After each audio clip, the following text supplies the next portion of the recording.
Ben ritrovati dalla redazione. Iniziamo con la cronaca: 2 coltellate alla schiena e una poco più in alto all'altezza della spalla, inferte con una furia cieca. La vita di un ragazzo di 30 anni originario dell'Est Europa è appesa ad un filo. Il giovane è finito in un bagno di sangue e, se si salverà, lo dovrà ai medici che l'hanno operato d'urgenza all'ospedale di Portogruaro, dove si trova in prognosi riservata. La cornice dell'episodio di violenza è la discoteca Palmariva di via Martin Luther King a Fossalta di Portogruaro. Incidente a Trieste in via Giulia nella serata di ieri. 2 anziane ultra settantenni sono state investite da un'automobile sulle strisce pedonali nei pressi del negozio Brico, poco più avanti il centro commerciale. Le 2 persone sono rimaste ferite, ma fortunatamente non in modo grave. Sul posto l'ambulanza del 118 e l'automedica.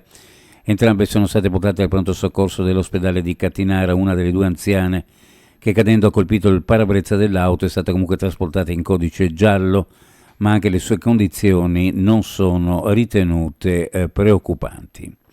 Nel pomeriggio di ieri una complessa operazione di soccorso ha avuto luogo in Valdogna, dove una donna di 52 anni residente nella provincia di Gorizia è rimasta ferita mentre scendeva lungo il sentiero 609. La donna stava percorrendo il tratto che dal bivacco Battaglione Alpini Gemona, situato sullo Gioff di Mesegnot, porta a Sella Soldogna, quando è inciampata, bloccandosi con un piede e riportando una sospetta frattura. Il marito, dopo averla aiutata, è sceso di alcune centinaia di metri per trovare segnale telefonico e chiamare il 912.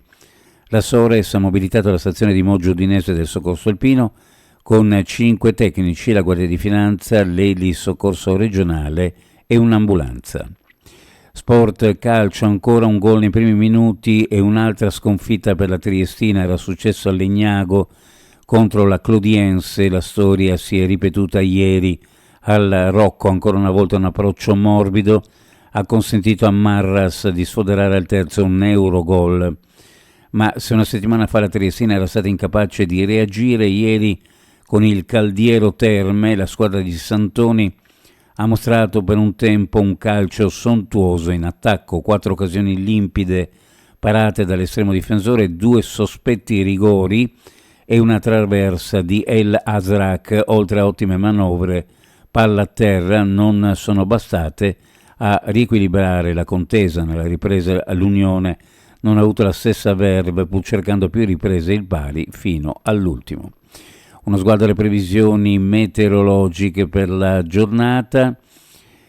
Sono probabili ancora piogge intense, localmente molto intense, temporalesche, con vento da sud o sud-ovest da sostenuto a forte, con possibili mareggiate sulla costa. Ed ancora in giornata cielo in prevalenza nuvoloso con probabili rovesci e temporali sparsi intermittenti, con piogge in genere moderate, solo localmente abbondanti.